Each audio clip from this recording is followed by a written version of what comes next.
Welcome to Burhan's preparatory academy. उम्मीद करता हूँ आप लोग सब खैरियत से होंगे। The lecture which we are going to deliver today is English और इंग्लिश के अब तक हम 6 लेक्चर्स कंप्लीट कर चुके हैं और कुछ लेक्चर्स से हमारा जो टॉपिक चल रहा है वो क्या है, वो है पार्ट्स ऑफ स्पीच।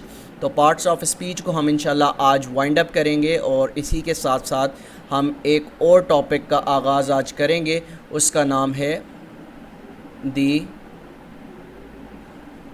जेरेंट। ठीक है, तो आपसे एफपीएससी एग्ज़ाम्स में समटाइम्स पूछा जाता है कि what is the difference between infinitives and Geraint. तो इन्फिनेटिव्स को हम लेटर ऑन डिस्कस करेंगे, आगे आने वाले लेक्चर्स में आपको डिटेल से पढ़ाया जाएगा। तो समटाइम्स आपसे एग्ज़ामिनर पूछता है, एक एमसीक्यूज़ आपको दे देता है, नीचे चंद एक एग्ज़ाम्पल्स मौजूद होती हैं या ऑप्शंस मौजूद होते हैं, तो उसमें से आपको आइडेंटिफाई करना होता है कि कौन सा जेरेंट है और कौन सा इन्फिनेटिव है। तो उसको आइडेंटिफाई करने के चंद एक रूल्स होते हैं, वो इंशाल्लाह आज जेरेंट के हवाले से मैं आपको वो रूल्स बता दूंगा। तो आने वाले एग्ज़ाम्स में अगर यहाँ से क्वेश्चंस पूछे जाते हैं तो उसका आप बआसानी आंसर कर सकते हैं। तो लास्ट लेक्चर में हमने पार्ट्स ऑफ स्पीच को काफ़ी हद तक कंप्लीट कर लिया था, तो आज कंजक्शन और इंटरजेक्शन को हम पढ़कर वाइंड अप करेंगे पार्ट्स ऑफ स्पीच के इस टॉपिक को। द कंजक्शन, ठीक है, आपने 8th 9th या 7th क्लास में आपको पार्ट्स ऑफ स्पीच पढ़ाए जाते हैं, लेकिन उस वक्त हम इसको जो है वो सही तरीके से ग्रास्प नहीं कर सकते, सही तरीके से पढ़ नहीं सकते, सही तरीके अंडरस्टैंडिंग हमारी नहीं बिल्डअप हो पाती। तो इस वजह से हम इस एज में लाइक ग्रेजुएशन के बाद हमारी जो इस वक्त एज है, आप सब लोगों की एज है, तो हम वो जो कॉन्सेप्ट हैं, वो रूल्स हैं, वो चीज़ें हम भूल जाते हैं। तो सबसे पहले हम कंजक्शन की डेफिनेशन देख लेते हैं। The conjunction is a word, conjunction एक वर्ड है और a phrase that connects what, that connects words, phrases, clauses and sentences together। अब कंजक्शन क्या है? कंजक्शन एक वर्ड है जो क्या करता है, कनेक्ट करता है, मिलाता है आपस में, किन को? दो सेंटेंसेस को। ठीक है, एक सेंटेंस ये दूसरा सेंटेंसेस को मिलाने वाली जो चीज़ है वो क्या कहलाती है? वो कहलाती है कंजक्शन। ठीक है, इसको डिटेल में इंशाल्लाह पढ़ लेते हैं ताकि आपका जो कॉन्सेप्ट है वो अच्छी तरीके से क्लैरिफाई हो जाए। ठीक है, अब यहाँ तक हमें पता लग गया कि दो सेंटेंसेस, दो वर्ड्स को मिलाने वाला जो एक वर्ड है वो क्या कहलाता है? वो कंजक्शन कहलाता है। The word and is commonly used example of conjunction.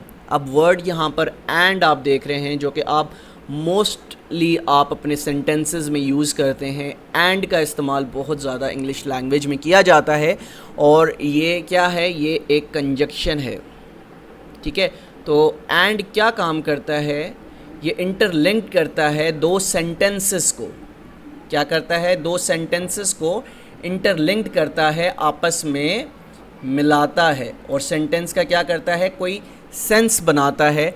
ठीक है, तो इस तरह के कई सारे हमारे कंजक्शंस के वर्ड्स मौजूद हैं, उनको भी डिस्कस कर लेते हैं जो कि मोस्ट कॉमनली आपसे एग्ज़ाम्स में पूछे जाते हैं। तो मज़ीद इसकी एग्ज़ाम्पल्स देख लेते हैं जिससे आपको मज़ीद ये टॉपिक जो है वो अच्छे तरीके से समझ आना स्टार्ट हो जाएगा। The flower is a yellow and white. अब यहाँ पर एक सेंटेंस मैंने दिया है आपको, the flower is yellow and white. अब फ्लावर जो है येलो भी है और उसके साथ साथ उसमें जो कंट्रास्ट है वो वाइट की भी मौजूद है, यानी वाइट कलर उस फ्लावर में मौजूद है। तो इन दोनों वर्ड्स को, यानी येलो एंड वाइट को आपस में इंटरलिंक्ड करने वाला जो वर्ड है वो क्या है? एंड है। और एंड क्या है? एंड आपका कंजक्शन है। तो यहाँ पर क्या किया जा रहा है? कनेक्ट्स टू एडजेक्टिव्स, यानी यहाँ पर आप देखें येलो क्या है? येलो एडजेक्टिव है और वाइट क्या है? यहाँ पर वाइट भी एडजेक्टिव है। एडजेक्टिव क्या होते हैं मैं पिछले लेक्चर्स में बता चुका हूँ, आपको डिटेल से बता चुका हूँ कि एडजेक्टिव्स का क्या काम होता है।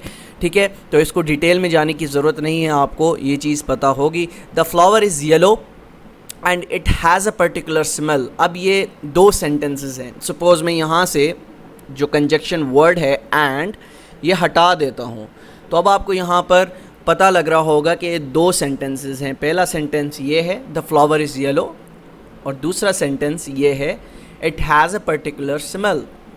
अब यहाँ पर अगर हमने इनको इंटरलिंक्ड करना है, आपस में मिलाना है, तो हम क्या वर्ड यूज़ करेंगे? यहाँ पर हम कंजक्शन यूज़ करेंगे।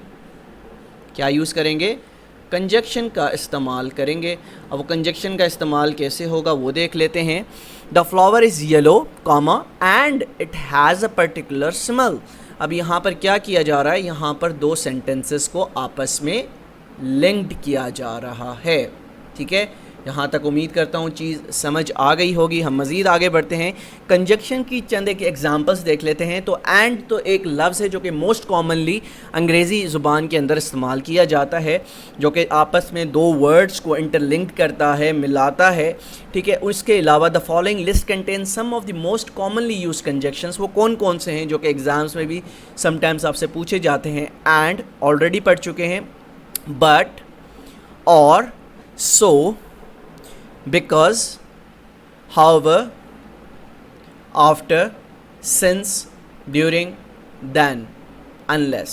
अब ये वो वर्ड्स हैं जो दैट भी कंजक्शंस में मौजूद है, वाइल भी कंजक्शंस में मौजूद है।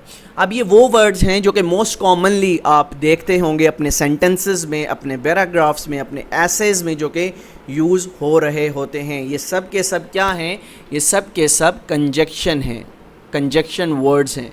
कंजक्शन में आपको बता चुका हूँ क्या कहते हैं, यानी दो वर्ड्स को, दो फ्रेजेस को, दो क्लॉजेस को या दो सेंटेंसेस को आपस में मिलाने वाले चीज़ को हम कंजक्शन बोलते हैं। कंजक्शन इन अ सेंटेंस, हम एग्जांपल्स देख लेते हैं चंद एक। तो ये चंद एक एग्जांपल्स आपके सामने हैं। The parking lot was filled with cars, trucks and buses. अब यहाँ पर जिस सेंटेंस में आप एक से ज़्यादा चीज़ों की, एक से ज़्यादा नाउन्स की बात करेंगे तो क्या होगा, आपने अल्टीमेटली वर्ड्स को आपस में इंटरलिंक्ड करने के लिए कंजक्शन का इस्तेमाल लाजमी करना होगा। ठीक है, अब सपोज़ अगर आप कंजक्शन का इस्तेमाल नहीं करते, यहाँ पर नोट डाउन कीजिएगा, the parking lot was filled with cars, trucks, horses, तो आपका जो ये सेंटेंस है ये कंप्लीट मीनिंग नहीं दे रहा होगा। ठीक है, तो हम क्या करते हैं, हम वर्ड्स के बाद जिस तरह से cars, trucks and second last, यानी सेकंड लास्ट वर्ड के बाद हम जो लास्ट वर्ड है उससे पहले हम जो है एक कंजक्शन का यूज़ करते हैं जो कि एक सेंटेंस को मीनिंग प्रोवाइड करता है, लिंक्ड कर देता है। The parking lot was filled with cars, trucks and buses. ठीक है, तो अब ये एक अच्छा सा सेंस क्रिएट कर रहा है। ठीक है, अच्छा, फिर है Natalie thinks cats are cute. ठीक है, but she can't have any because she is allergic to them. यहाँ पर दो कंजक्शंस का इस्तेमाल किया गया है। उसकी वजह यह है, यहाँ पर ये देखें दो या दो से ज़्यादा सेंटेंसेस मौजूद हैं। पहला सेंटेंस आपको यहाँ पर ये नज़र आ रहा होगा, Natalie thinks cats are cute. ठीक है, उसके बाद दूसरा दूसरा सेंटेंस यहाँ पर मौजूद है, शी कांट हैव एनी, दो सेंटेंसेस, और तीसरा she is allergic to them. यहाँ पर तीन सेंटेंसेस हैं। अब इनको मिलाने के लिए, इनको इंटरलिंक्ड करने के लिए हमें किस चीज़ की ज़रूरत पड़ रही है, हमें यहाँ पर कंजक्शन की ज़रूरत पड़ रही है। तो इस वजह से हम यहाँ पर सूटेबल कंजक्शन यूज़ करते हैं। ठीक है, तो यहाँ तक चीज़ समझ आ गई। फिर अगेन बिफोर भी एक एग्जांपल है किस चीज़ की, कंजक्शन की। Before we can travel to Europe we have to get a passports. He showed me that the jacket that he bought yesterday. अब यहाँ पर जो कंजक्शन वर्ड दैट है ये क्या कर रहा है, इंटरलिंक्ड कर रहा है, दो सेंटेंसेस को आपस में मिला रहा है। Again the talented acrobats impressed both the children and their parents. ठीक है, तो ज़रूरी है कंजक्शन का इस्तेमाल हमारे सेंटेंसेस के अंदर। फिर हम बात करते हैं किसकी, यहाँ पर हम बात करते हैं अपने लास्ट पार्ट्स ऑफ स्पीच में जो डिस्कस किया जाता है, इंटरजेक्शन की। ठीक है, an interjection is a kind of exclamation inserted into a regular speech. Actually it is a brief and abrupt pause in a speech expressing emotions.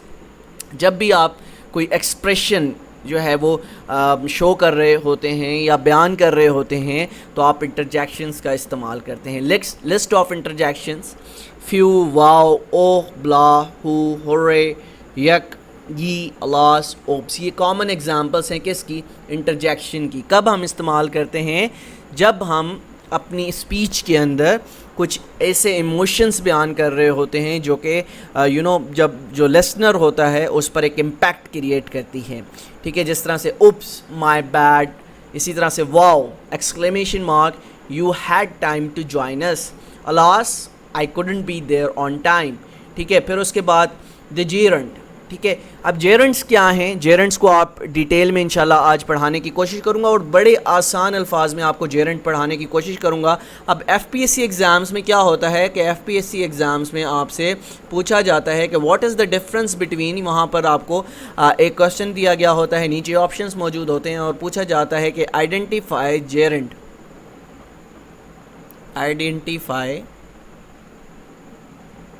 Geraint और slash में infinitives.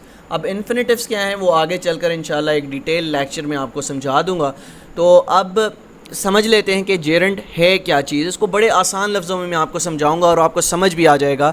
A gerund is a noun formed, a noun formed from a verb. एक noun है जो कि किससे बनता है, जो कि एक नाउन है जो एक वर्ब बनाता है। A gerund will always contain the ending ING. अब जेरेंट जितने भी मौजूद होंगे, जितने भी वर्ड्स जेरेंट्स के मौजूद होंगे वो किस पर एंड होंगे, वो आईएनजी पर एंड होंगे। जो भी वर्ड आईएनजी पर एंड हो रहा है और आपसे एग्ज़ाम्स में जेरेंट को आइडेंटिफाई करने के लिए कहा जा रहा है, तो आप समझ जाएं जो वर्ड आईएनजी पर ख़त्म होगा, ठीक है, वो क्या कहलाएगा, वो जेरेंट कहलाया जाएगा। इसकी एग्जांपल्स आपको समझा देता हूँ। ये रूल आपने याद रखना है बड़े आसान लफ्ज़ों में। हम डिटेल में जाएंगे ही नहीं कि जेरेंट क्या है, क्यों है, सिर्फ एक निशानी याद कर लीजिए कि जो जेरेंट होगा वो उसका जो एंडिंग वर्ड्स होंगे वो आईएनजी फॉर्म होंगी, ठीक है। उसके बाद examples of gerunds are verb gerund. अब टू रन क्या है, टू रन हमारा वर्ब है, ठीक है। टू रन क्या है, to run is a verb. अगर हम इसको चेंज करना चाहें जेरेंट में तो हम ये क्या हो जाएगा, रनिंग हो जाएगा। इसमें हमने क्या किया, एंड में आईएनजी को इसमें एडिशन कर दिया, तो जिससे क्या बन गया, ये बन गया है जेरेंट, ठीक है। I run every day, I like running, ठीक है। आई रन एवरी डे, यहाँ पर रन क्या है, यहाँ पर रन है आपका वर्ब और यहाँ पर जब हम आईएनजी फॉर्म इसमें यूज़ कर लेते हैं तो ये बन जाता है gerund. In the first sentence run is used as a verb, जैसा कि मैंने आपको बताया, I am doing the action to run. In the second sentence running is used as a gerund noun and I like is the verb, ठीक है। इसी तरह से जब भी हम किसी वर्ड के अंदर आईएनजी फॉर्म लास्ट में आप देखेंगे, किसी भी वर्ड के अंदर आईएनजी लास्ट में आ रहा होगा तो समझ जाएं वो जेरेंट्स हैं, ठीक है। इसी के साथ साथ टू सिंग, सिंगिंग, सारा सिंग्स, सिंगिंग मेक्स सारा हैप्पी। अब यहाँ पर सारा सिंग्स तक क्या है, सिंग्स अगर हम इस्तेमाल करते हैं तो सिंग्स इज़ अ वर्ब, ठीक है। सिंगिंग क्या है, सिंगिंग अगेन आईएनजी फॉर्म पर एंड हो रहा है तो ये क्या कहलाएगा, जेरेंट कहलाया जाएगा। व्हेन कंसिडरिंग जेरेंट्स, रिमेंबर एक चीज़ आपने याद रखनी है, gerund always ends with ING, जैसा कि मैं ऊपर बता चुका हूँ। और दूसरी चीज़, gerund is always a noun, हमेशा जो जेरेंट होगा वो नाउन होगा, ठीक है। ये आपने चीज़ याद रखनी है। उसके बाद Geraint can function in any way a noun can function, जिस तरह से नाउन फंक्शन करता है इसी तरह से जेरेंट भी फंक्शन करेगा सेंटेंस के अंदर। अब जेरेंट की एग्जांपल्स देख लीजिएगा। When the gerund is performing the action in the sentence it's functioning as subject, जब भी जेरेंट कोई एक्शन परफॉर्म कर रहा होगा सेंटेंस के अंदर वो एज अ सब्जेक्ट इस्तेमाल होगा। और सब्जेक्ट को हम डिटेल से पढ़ चुके हैं स्टार्टिंग में ही, लाइक पहला और दूसरे लेक्चर में हमने सब्जेक्ट और प्रेडिकेट को पढ़ा था। सब्जेक्ट के हवाले से मैंने आपको डिटेल से बताया था कि सब्जेक्ट हम कहते किस चीज़ को हैं, ठीक है। फिर है exercising keeps you healthy, exercise क्या करती है, एक्सरसाइजिंग कीप्स यू हेल्दी, तो the word exercising is performing the action keeps, ठीक है। उसके बाद आप ये एग्जांपल्स देख लें चंद एक। रीडिंग इज़ रिलैक्सिंग, ठीक है। इसी तरह से writing is an exchange of ideas, smoking is not permitted in the restaurant, ठीक है। Apologising isn't enough this time, ठीक है। और स्विमिंग हेल्प्स मी अनविंड, ठीक है। तो ये मैंने आपको आसान लफ्ज़ों में बता दिया कि जेरेंट हम किस चीज़ को बोलते हैं। तो अगेन याद रखिएगा, जो वर्ड आईएनजी फॉर्म पर एंड हो रहा है उसको हम क्या बोलेंगे, जेरेंट बोलेंगे। जिस तरह से एग्जांपल आपको शुरू में दी, रन यहाँ पर क्या है, रन आपका यहाँ पर वर्ब है। अगर मैं इसको चेंज करना चाहूँ जेरेंट में तो हमने क्या करना है, सिर्फ और सिंपल यहाँ पे इसको आखिर में आईएनजी फॉर्म हम यूज़ करेंगे तो हमारा बन जाएगा जेरेंट, ठीक है। अब नेक्स्ट जो हमारा लेक्चर है वो भी आज इंशाल्लाह डिलीवर करता हूँ, क्योंकि हम चाहते हैं कि जल्द से जल्द हम ज़्यादा से ज़्यादा चीज़ें आप तक पहुँचाएँ। तो मिलते हैं नेक्स्ट लेक्चर में, जब तक अपना बहुत ख्याल रखिएगा। अल्लाह हाफ़िज़।